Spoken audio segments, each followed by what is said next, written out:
You see, I think why some of the more extreme works people think there's something wrong with humor is they think that it's critical.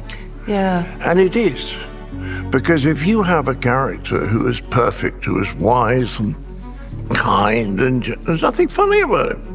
So it's only when our egotisms come out that we laugh at those, which is kind of good for the human race, if you see what I mean. We still find pomposity and greed funny.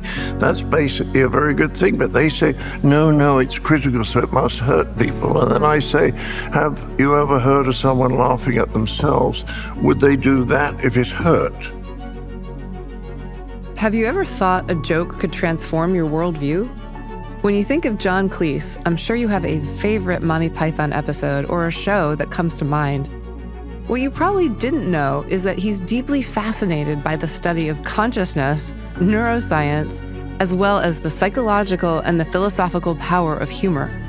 In this episode, John Cleese joins Dr. Iain McGilchrist, the renowned author of The Matter with Things, Our Brains, Our Delusions, and the Unmaking of the World. With me is my colleague, Mary Attwood. She's the director of Channel McGilchrist and the co-director of the Center for Myth, Cosmology, and the Sacred. We explore the interplay between comedy, consciousness, and creativity, and how we can use humor to navigate absurdities, break rigid thinking patterns, and foster deeper connections. I'm your host, Elizabeth Rovere, a clinical psychologist, yoga teacher, and graduate of Harvard Divinity School. I am forever curious about experiences of wonder and awe and how they transform us. With Wonderstruck, we invite you to explore these ideas through conversations with experts and experiencers across various disciplines and perspectives. Welcome to Wonderstruck. Today we have a wonderful 4-person podcast. I've got my colleague here, Mary Attwood, and we are going to be interviewing and having a dialogue or a quadrologue with Iain McGilchrist and John Cleese. So welcome, everyone. That's Iain. Thank you. Yeah, I'm the John. Yes. It's welcome from me and it's welcome from him. So I think really the first question that I would like to ask you is, how do you all know each other? How did you meet? I can't remember. I can, quite vividly. A friend of mine wrote to say he'd been sitting in his CEO's waiting room and picked up a magazine. And in it, there was an article with a picture of you holding the master and his emissary. Really? And underneath it said, John Cleese is telling anyone who will listen that this is the most important book. And so I thought, oh, gosh, that's rather nice. And I didn't know how to contact you, so I wrote to your agent and said, I gather John likes my book. If he's willing to, give me a call, we can talk. And I went away for a few days, and when I came back, I went through my answer machine, and all those things going, deliver on Tuesday. And then there was... Hello, this is John Cleese. This was like God Almighty is talking to me, This is John Cleese. I just want to say that your book is the most important book I have ever read. And I thought, oh gosh, this is good. And I think shortly after that, we may have met, but I think the next thing I remember is you taking part in that film, The Divided Brain, about my work. Yeah. Which you're kind enough to grace with. Well, I just think it's an incredibly important book. I always have, because it explains to me a whole lot of things that I never understood before. And that you can't give higher praise to a book than that. And then we met up, and the nice He's never thing is, serious. No, we laugh the whole time. We're very silly, and we mutter subversive things to each other during conferences. That's fantastic. Yes. Have you been doing that here? Yes. But very subversively. Yes, Excellent. yes. Yeah. Excellent. So what are you going to ask us?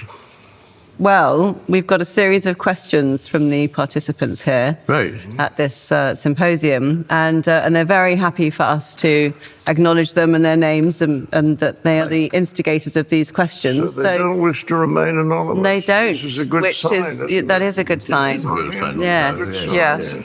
Well, just a very sort of minor question to start with, a very small point. Is humour woven into the fundamental fabric of the cosmos? Well, Open to both. well, a lot of people say, is life a comedy or a tragedy? And I think it depends on your mood, because you can see it as a total tragedy. Yes, You can see it as really very funny. I think it's probably to do with your attitude to death, isn't it? Could be, yes. Who was it? It was an 18th century Frenchman, probably Voltaire, who said, life is a comedy to those who think and a tragedy to those who feel. Oh, that's very good. There's something of that. But I agree with you. But if humour is not woven into the cosmos, I need to know why not, because it seems to me a very fundamental feature. Absolutely. And what I love about Zen is that it's able to espouse humour in a context of something that is about the ultimate context of our existence. And I always say that people like you, John, are up there, for me, with the poets. And that's saying a lot, because, you know, I'm a great lover of poetry, but I think there's a lot you taught it at Oxford. I sort of did, yes. And I think that there's something incredibly important about it. And as I get older, I mean, humour is the main thing that keeps me going, actually. I mean, just laughing at the absurdity of so much that happens. I think I was brought up, you see, with I was at Cambridge, and everybody was snotty. You know, everyone was trying to pretend they were smarter than everyone else. And I remember at that time just thinking how democratizing a force humor was, because if you had a group of people sitting there all laughing together, there's no hierarchy. And I think this is why dictators and pompous people hate humor, because their pomposity just goes when they're in a humorous atmosphere, so they want everyone to be solemn. And in that context, I have to say the funniest thing I've seen for many months was the coronation. My wife asked me in to watch it with her cats, and I sat down just as Charles was coming into the cathedral, and I laughed solidly for about 10 minutes. I thought it was so funny, these people in these ridiculous costumes, and everybody pretending it was very solemn and important. I couldn't stop. So I think that it's terribly important to have that. It's as though, well, it's right, because Bergson says, doesn't he, about humor, that it requires a momentary anesthesia of the heart. In actually one moment you just have not to feel. When which is it? Tom and Jerry. Jerry, which is the cat? Tom. Tom's the cat. Tom. So when Jerry runs Tom over with a steamroller, you know, you can laugh at that, because you can't be thinking how that poor cat must be suffering. Yeah. Do you see what I mean? I do. In real life, when you're running dogs over for a laugh, which is what I did in Fish Called Wanda, people were able to laugh at that because it was just an idea. Do you see what I mean? It's just an idea. And also, because they were Yorkshire Terriers. Because if they had been German Shepherds, we wouldn't have got away with it. But we did, at a very early screening, we put in a shot with some sort of flattened dog with a bit of blood, and it totally killed the laughter, because suddenly it became real. And you can't laugh at a squashed dog in reality, but you can laugh at the idea of it. And I think that laughing at the idea of things is extraordinarily important for, I think, our mental health. But also for a civilization. I mean, one of the things that worries me, and I'm sure worries you, is the way in which humour is now censored on so many fronts. Because there are things you're just not allowed to joke about. But actually there's nothing so serious, or almost nothing, perhaps I should say, so serious that it can't be made the subject of humour. And humour is a great civilizer. It as you say, it's a sort of leveller. It means the pompous have their balloon pricked a bit. And it means that actually a sense of proportion comes into this, and that you can talk with that person, and it defuses tension. I mean, the idea is that somehow humour will give rise to aggression. Very often it has the exact opposite effect. It kind of calms things down, people have a laugh, and then the tension has gone. Yeah. But pompous people see it as aggressive. Of course. Because it destroys their feeling of importance. Yeah. Yeah, it's the enemy of self-importance, yes. Yeah, which means it's a sign of mental health to be able to laugh at yourself. Oh, absolutely. Right? And it's like, I think about the comedian and the poet and the prophet, like getting away with being able to say things, right? As long as it's not too pompous of a person that's not going to be able to hear it. But sometimes you can get away with it, which is kind of a gift. You see, I think why some of the more extreme woke people think there's something wrong with humor is they think that it's critical. Yeah. And it is. Because if you have a character who is perfect, who is wise and kind, and there's nothing funny about him. So it's only when our egotisms come out that we laugh at those, which is kind of good for the human race, if you see what I mean. We still find pomposity and greed funny. That's basically a very good thing. But they say, no, it's critical, so it must hurt people. And then I say, have you ever heard of someone laughing at themselves? Would they do that if it hurt? Yeah, exactly. And it stops us from becoming too sensitive as well. Yes. You know, this sort of oversensitivity that we're living with at the moment, I think, is a bit of a You see, problem. it's a very complicated business. I mean, I'll tell you one thing, which I think it was a big lesson for me. I was in Bosnia, I was in Sarajevo, and they were telling me about the 4 years that they were under siege from the Serbs. Sarajevo's in a valley, and the Serbs were up there lobbing shells down and shooting people crossing the street, telescopic lens rifles. And they told me an extraordinary thing. They said they found an underground car park and they changed it into a cinema. And they used to go in the evening and watch comedy. I'm proud to say a lot of it Monty Python. And they said, and this is what struck me, when we came out afterwards, we felt better, yet nothing had changed. Yes. Well, the business of laughing had moved themselves to a part of their own mind where they could cope with those appalling circumstances better. That's right. And I'm surprised so many people say to me now in my old age, thank you for helping me through difficult times. Yeah. I'd never have thought of that. So interesting. You know, they will put a program on if they've had a bad day. And I was at a Comic-Con recently, and one lady leaned forward, and she said, well, I just want to tell you that my husband and I had a daughter who was murdered.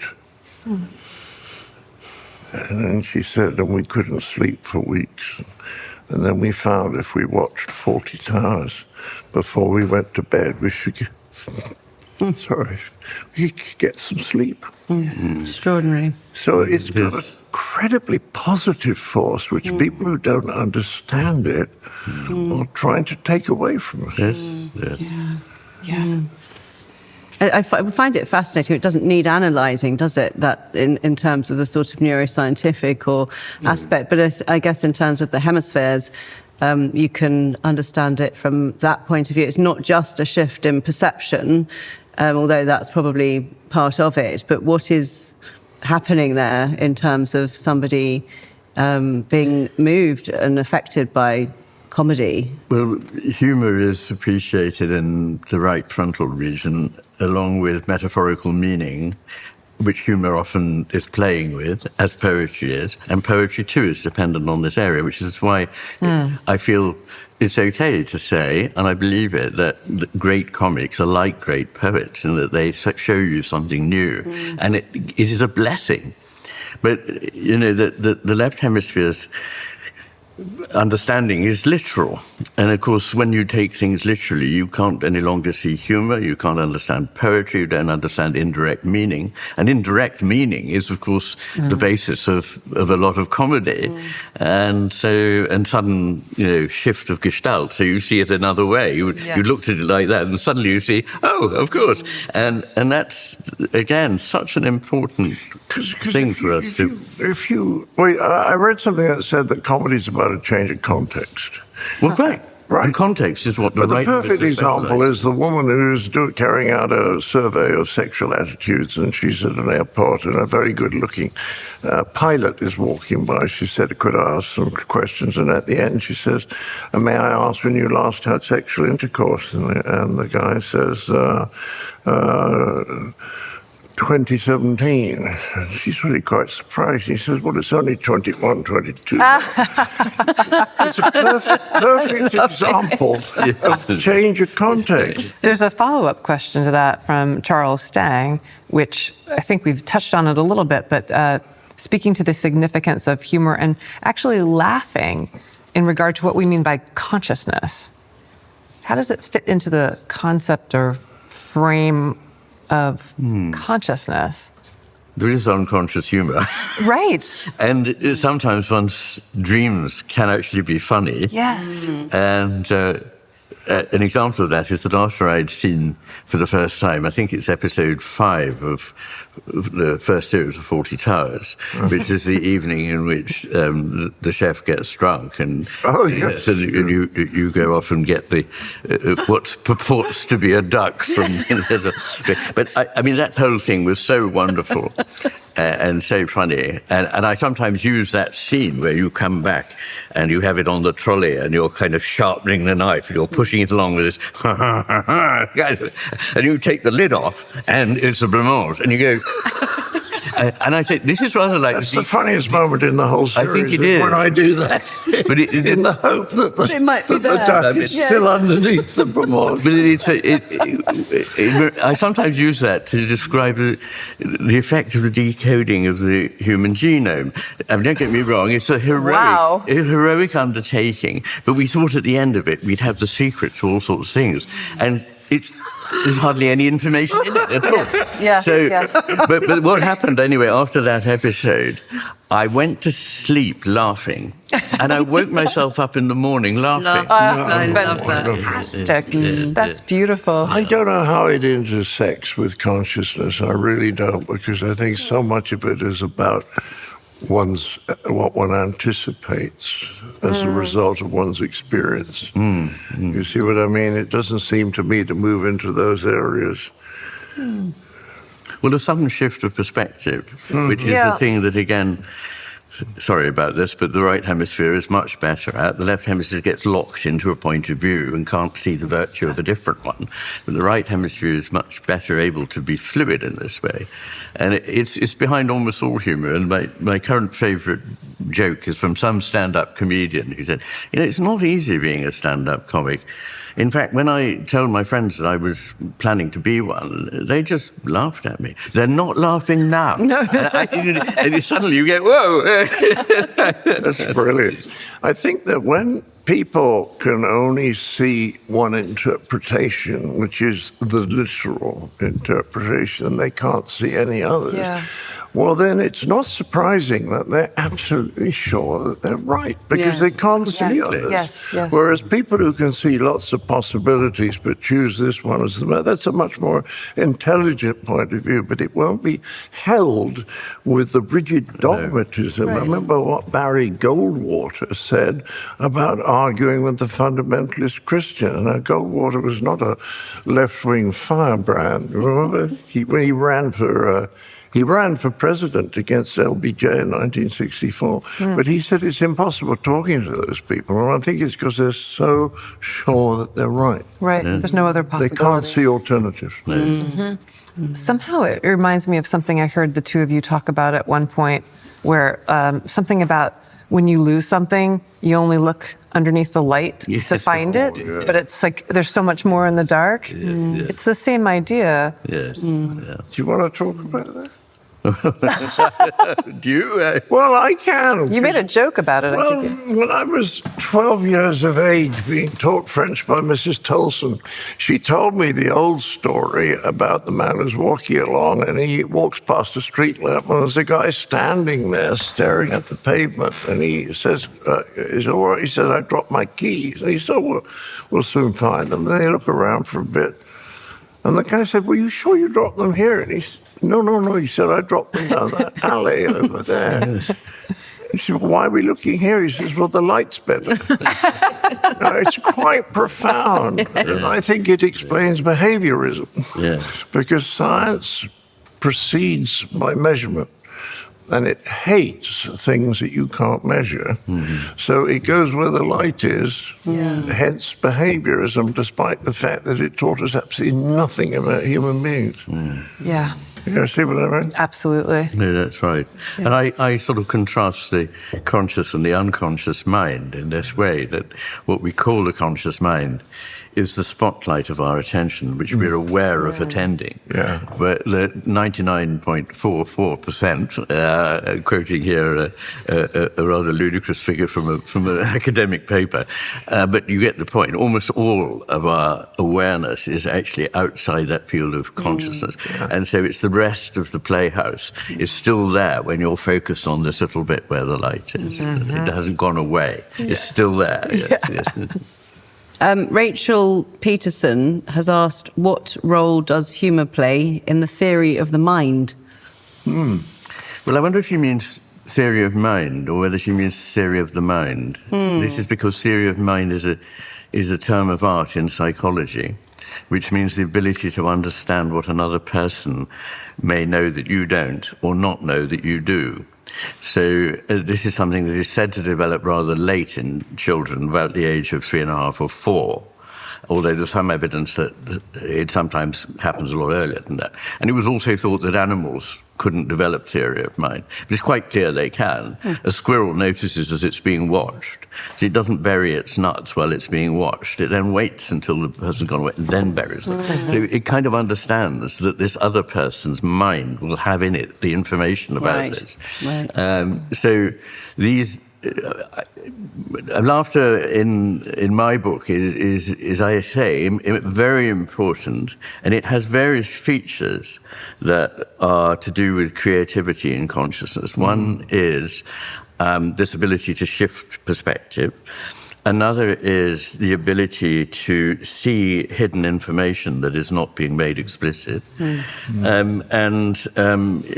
Yet another is to see that there is an incongruity often in life which we're not aware of if we're too rigid and make everything systematically coherent. And an awful lot of, not the best science, but a lot of the very pedestrian everyday science is so sure that it knows what it's doing that it doesn't see things that are actually there for the seeing. Yes. One of the strange things, it seems to me, about scientists is they're not usually very interested in the philosophy of science. They don't want to examine what they're really doing. Right? There are a noble handful that are, but you're right in general, I think. And they consider philosophy a bit of a waste of time. Yes, where they should be getting on doing science, making assumptions they never question. Right? We scientists, as you say. Yes. I think that they're scientists that are always trying to pretend they know more than they really do. So I have a speech that starts, "We scientists now know that we scientists know less than we thought." Wouldn't that be a thing? That's good. Because people want to think they can explain everything, and I think that's why contemporary science, so many scientists hate the psi phenomena, remote viewing. Yes. That kind of thing, psychokinesis, because they can't explain it. You know, you just read my mind, because that was actually the next question. Oh, good. Yeah, it really was. It's like, what about these kinds of really weird events and experiences like psi phenomenon or precognition or whatever extraordinary phenomenon? How do you fit that into consciousness? Or how do you, forget about consciousness, how do you even fit that into your worldview? I think that because I've been interested in it for a long time, and I don't think there's any question at all that a lot of those phenomena, the existence of them has been proved beyond any doubt. Yeah? It's a controversial area. And I think that it's not good enough to say that standards of evidence are too low, because some people, like Dean Radin, amongst others, have taken extraordinary precautions that are not made in mainstream science to the same level. So these are really remarkable attempts to try and get objective evidence and succeed in finding it. The problem is, as somebody was saying the other day, is that the effects are relatively small, although highly significant statistically. So what that means is it doesn't sound stunning that there's a better than average chance of this happening. Perhaps instead of it happening 25% of the time, it happens 28 or 9% of the time. But if it does that regularly over long sequences, then there is something there that is statistically highly significant. I met a man down at University of Virginia, the DOPS Department of, not Psi, they're not allowed to say that. I think it's perceptual studies. Yeah. And he was a judge from North Dakota, large bear-like man, very nice. And he was what they call a talented subject. They had a little machine which flashed one of red, blue, green, or yellow, and you had to guess which it was in advance. And obviously most of us would score 25. Well, he would score 35 or more all the time. No, that's extraordinary. Yeah. So when there's that kind of stuff, and there was a meeting at the Statistical Association in America, and the woman who was in charge that year said she'd actually worked on some of this stuff for the US military, and a lot of it had been proved, she said, and she was a statistician beyond any possible doubt. But as Iain says, it is statistical. They're not huge effects, but they're absolutely undeniable, I think. They're there and therefore require explanation. It's not good enough to sweep them away. Right. The fact that they're not immediately replicable always depends on individual differences partly. So some subjects just have this gift that the rest of us have suppressed or have been educated out of noticing. And if you see the effects of one's accustomed way of thinking on what one fails to see right in front of one's eyes. The famous example is the gorilla in our midst. It was wonderful. Look it up on YouTube if you don't know it. And there, the most blatant thing is completely missed. Let me just explain, in case people don't know, that it was a group of students playing basketball, some in white shirts, and they were asked, the audience was asked to count the number of passes made by the people in the white shirts. And while they were passing the ball around, somebody came in dressed in a gorilla suit and stood in the middle and actually did that and walked off again. And a lot of the people didn't see the gorilla. No. Because they were so focused on the passes, counting the passes. If we're all taught and educated to exclude certain experiences as possible, we won't see them, and some individuals are more resistant to that and therefore better subjects. But a point I'd like to make, and this is not in any way disrespectful to science, which is incredibly important, and I'm a scientist and I believe in it, but you believe in good science. I do. But replication is a problem in mainstream science. It's not just something that is difficult for people investigating anomalous phenomena, as we would call them. So even in the mainstream thing, the attempts to replicate experiments are very often completely unsuccessful. Now, all of these things are a matter of proportion, but I just want to bring that in as we shouldn't be applying a very different standard to a phenomenon that is demonstrable over a long series as statistically significant. What I think is extraordinary is that the materialist reductionist scientists get very angry about this stuff and see it as a threat. Whereas I think the least they should do is say, well, it might be interesting. I hope somebody investigates it further. That seems to be the rational attitude. Well, but when you say what? Yeah? No, I was going to say there's a lot here that, is again hemisphere relevant. Because the left hemisphere is not, as supposed in pop psychology, without emotion. In fact, it specializes in anger. So anger is the most lateralized of all emotions, and it lateralizes to the left. And other emotions that lateralize to the left are a sort of disgust and the sense of superiority. So when you put all these things together with a rigidity of mindset, a mechanical way of thinking, all of these typical of the left hemisphere. And there's nothing wrong with these things. They're very useful. As science, even mainstream mechanistic science, has been very, very useful. But nonetheless, if you put that together, you see that it's a rigid mindset that is entirely self-coherent, whereas another mindset, which is more typical of the right hemisphere, is much more flexible. And interestingly, when people have damage to the right hemisphere, they are incorrigible in certain beliefs. Evidence will not sway them. But when people are right hemisphere dependent, they may be getting everything right, but they're still questioning whether I've really got it right. So they tend to be over self-critical, whereas the left hemisphere types are under self-critical. Very interesting. So if you're, I'm just thinking, going back to the gorilla, you're conditioned in that way in a left hemisphere dominated society to really not see that, not notice that. No. But then you mentioned recently the effect, what's it called? The Dunning-Kruger? Effect. The Dunning-Kruger. Dunning-Kruger effect. And you summed it up wonderfully, can you?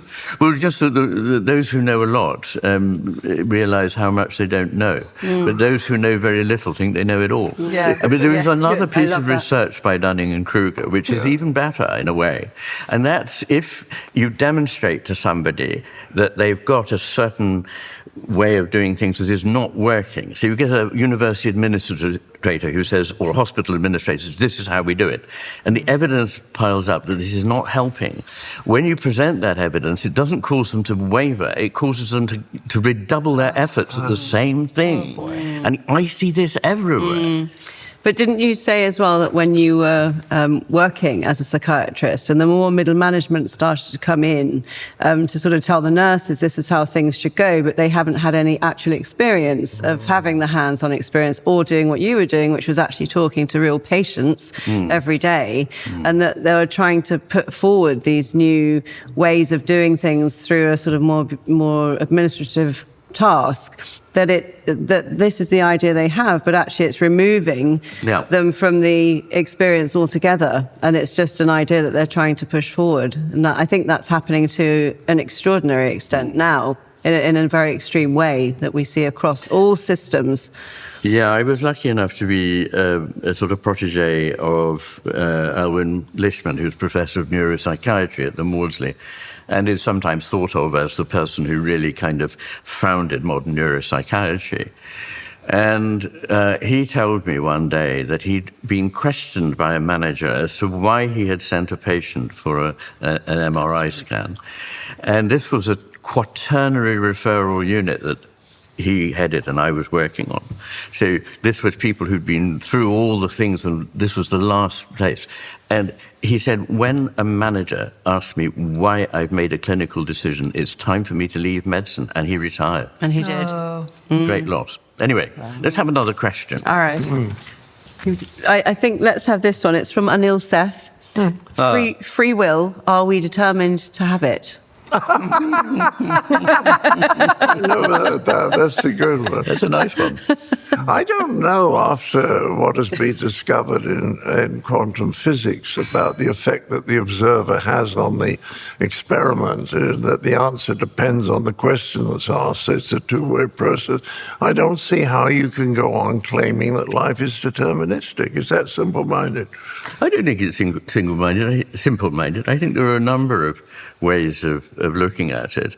But the one that is most convincing to me is that we know from physics that it is not a matter of our not knowing enough to be able to predict what's going to happen, but intrinsically it is impossible to predict the future if you go far enough down the line. So the idea, the ridiculous 18th century idea that if you knew the position and momentum of every particle in the universe, you could predict every single thing that happened, including what you're about to say to me. And this is completely untenable. because of uncertainty being built into the nature of events. I was reading something in volume 2 of The Matter About Things, and it was something about billiard balls. I'm going to come to that. Oh, yes. No, the thing that really impressed me was that some physicists sent me a paper on indeterminacy, and the point that is often made by lay people is that, all that quantum stuff and indeterminacy, it only exists at some very micro level. But many physicists are going around saying, no, it exists all across the board. It's rather like saying, the Earth is round except everywhere I am at where it seems flat. And so they did this thing. If you actually were to do a kind of 18th century experiment of balls hitting one another just to see how much you could predict, after a certain number of collisions, you cannot predict. And you said 8 in the book, is that right? You're a terrible man. I've read it recently. You've just stolen my punchline. Edit it out. When I read that, I thought, well, what's it going to be? How many collisions? Is it going to be 1 billion or perhaps 10 billion? The answer is 8. 8.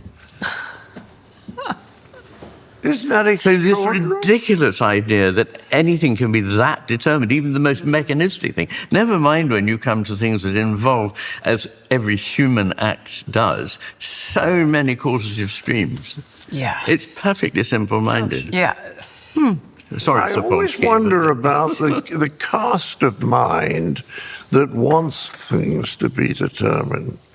So I was talking to someone half an hour ago who loves the idea that it's determined, and I would have thought it was a terribly depressing idea. Yes. That's interesting, right? Why would you want to believe that, Ian? Well, I think only if you were very insecure and wanted certainty about everything. Which there's quite a lot of people who have a psyche which craves certainty. Yes. Safety. But on the other hand, we have research on people who believe that they have free will and those who believe that they're determined. And not only are the people who believe they have free will sort of happier, which you probably expect, but interestingly, the people who believe they are determined have lower moral standards than people who believe that they have independent judgment and must take responsibility for their actions. And I think human life without a sense of responsibility for what you do is terrible. And one of my great heroes, particularly these days, is Hannah Arendt. Yeah. And one of the things she said is about the evil of totalitarianism is that it makes people feel that they are just machines that follow instructions and they have no self-efficacy. Right. Right. Like it doesn't necessarily matter what I'm doing. No. Let them roll. Bring them on roll. another one. Yeah. Let's see. Where are we? Okay. So this is from Lucas DeBreed. It's an interesting question. What have you unlearned this year?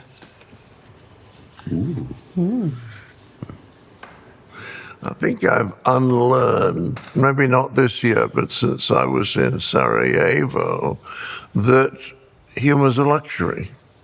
Do you see what I mean? I always used to think, being snotty ex-Cambridge, that it was kind of minor. It was making people laugh. And that was good, because it was good to laugh, but it ended there. And after Sarajevo, I thought, no, it's much more important than that. And then as meeting the people at the Comic-Con stand, and then, if I may drop a name, when I interviewed the Dalai Lama, I talked about the fact that Buddhists spend so much time giggling. Yes. I Laughing meditation. The absurdity of it all, which is wonderful. But what he said was, he says something slightly different. He said, what I love about laughter is that when people laugh, they can have new ideas. You see, I think when you're being creative, that laughter is part of being creative. It's a part of relaxing. It's a part of play. All these things are the same thing, different aspects of the same thing. And when you're very relaxed, you will be laughing. You'll be smiling and laughing. And that frame of mind, you're much more likely to let a new idea in and to chew it over than you are if you're sort of cold and defensive. Absolutely. And also, you need to be relaxed to be creative. Very. And if you're given a deadline that you've got to produce something by a certain date, it will inevitably be more mediocre, because you won't have time to allow all kinds of possibilities in and explore them. There's some wonderful research done in the 60s at Berkeley and on architects. And it showed that the most creative architects, nothing to do with IQ, but they did two things. One was they knew how to play, full stop. And the other was they took as long as they could to make their minds up. If that decision had to be made, they'd make it, but they wouldn't make it before that time. No. Whereas most people do, because they don't like living with uncertainty. Yes. So you see, if you really crave certainty, you like to make your mind up as fast as possible. Yes. And that is very uncreative. And to be fair, it's not just the people who are trying to be creative, it's the imposition of, again, managerial standards. You know, to justify your post, you must have written this by next Wednesday or whatever. Yes, exactly. And I mean, I've said this before, but I'll say it again. I had this incredible luxury and honor of being elected to a fellowship at All Souls when I was 21. And it gave me 7 years to do anything I liked, no questions asked. Word. And I think I had to write a one-side page to the warden saying, I've read some books this year, sort of thing.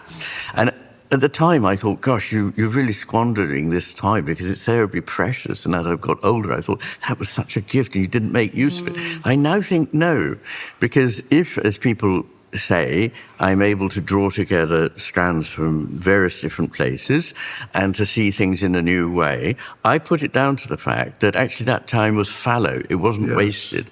And if I'd been forced to keep producing a result, I'd have crystallized my thinking at age 23. But actually, I didn't have to crystallize it then. I was allowed to go on evolving it. So that's just and no PhD to follow, and no.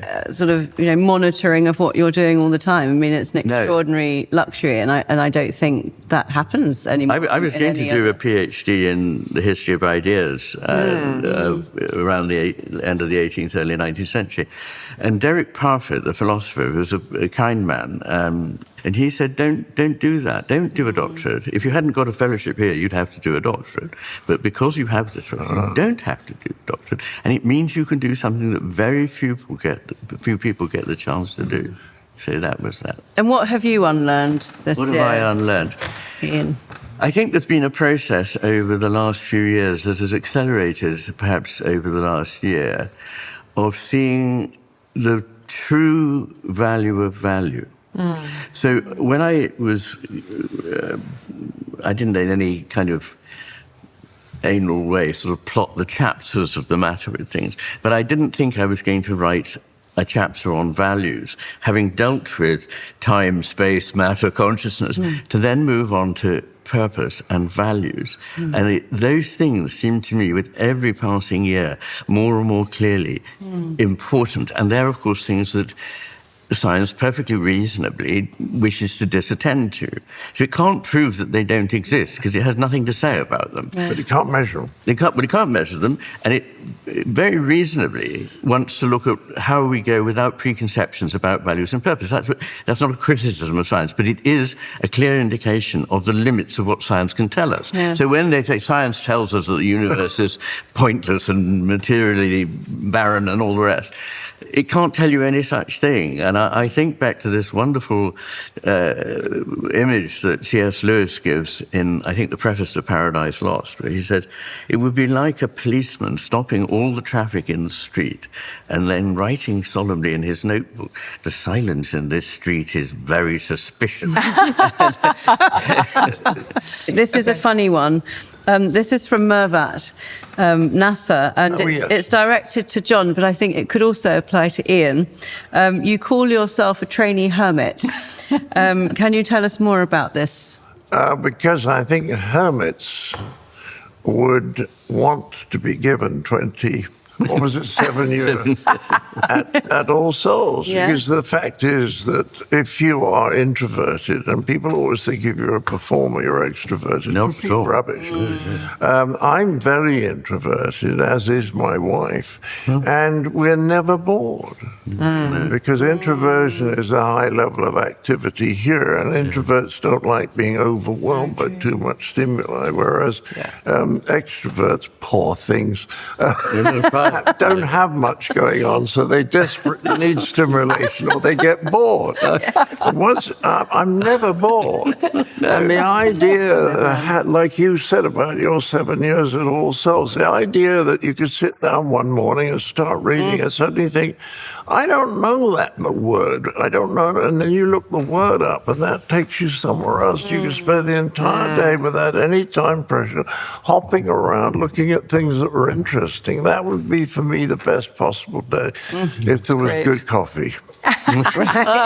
Absolutely. And well, yes, I mean, essentially, I'm an introvert as well. And I was such an introvert that for years I'd go to neuroscience conferences and never ask a question. And now I do an enormous amount of performing, either in person or on Zoom or whatever.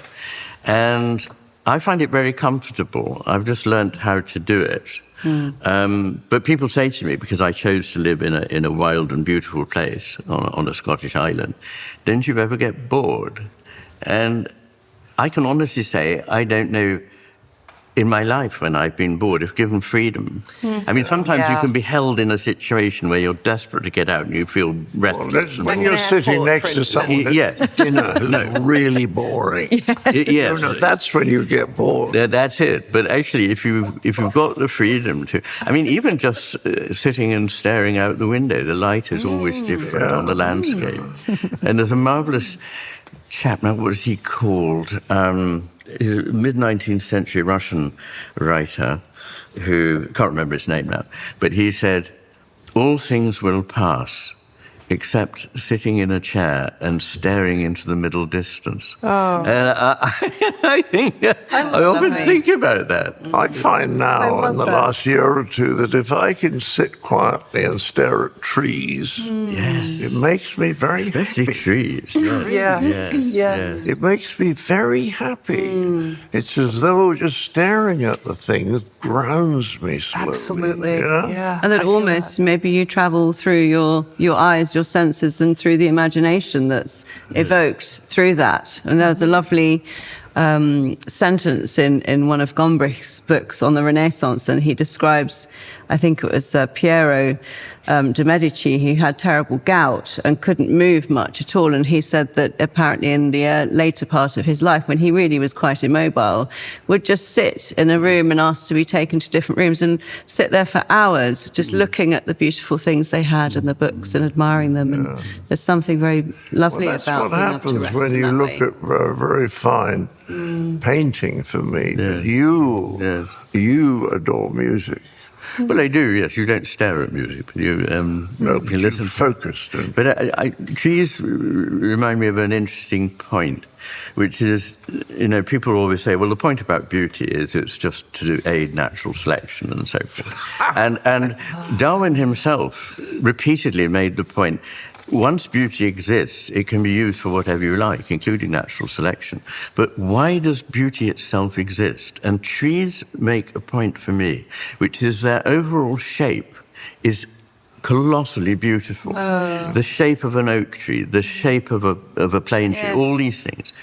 And there can be no creature other than the human that can take in the beauty of it. Why does this have such a beautiful form for the human mind? I don't know. I'm not suggesting an answer, but I'm just saying that we ought to doubt ourselves when we reduce everything to utility.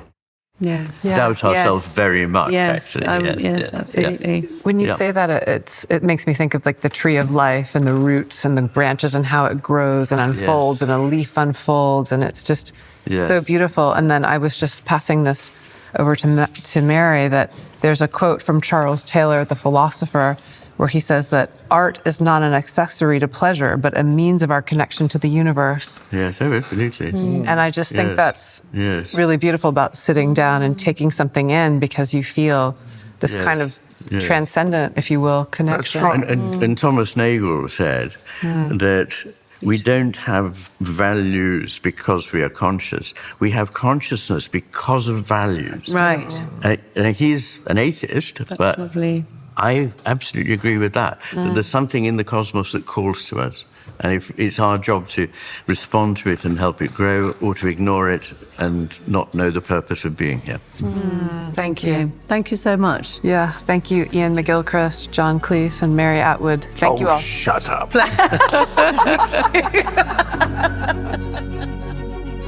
I hope you enjoyed our first ever Quad Pod. I loved the interplay between Iain and John, and it was my great joy to share interviewing with Mary. I can't help wondering if humor is somehow fundamental to consciousness, or at least intelligence. Thank you, Mary, John, and Iain, and to you for listening. If you enjoyed this episode and think someone else might too, please rate the show and consider sending a link to your friend. We're excited to hear your thoughts. Share what resonated with you and leave us a comment. We look forward to hearing from you. Follow us at Wonderstruck Pod on Instagram. Subscribe to us on YouTube and your favorite podcast player, and check out wonderstruck.org for more on guests and events. Wonderstruck is produced by Striking Wonder Productions with the teams at Bailey Newman and Creator Aligned Projects. Special thanks to Brian O'Kelly, Eliana Alefthru, and Travis Reese. And remember, stay open to the wonder in life.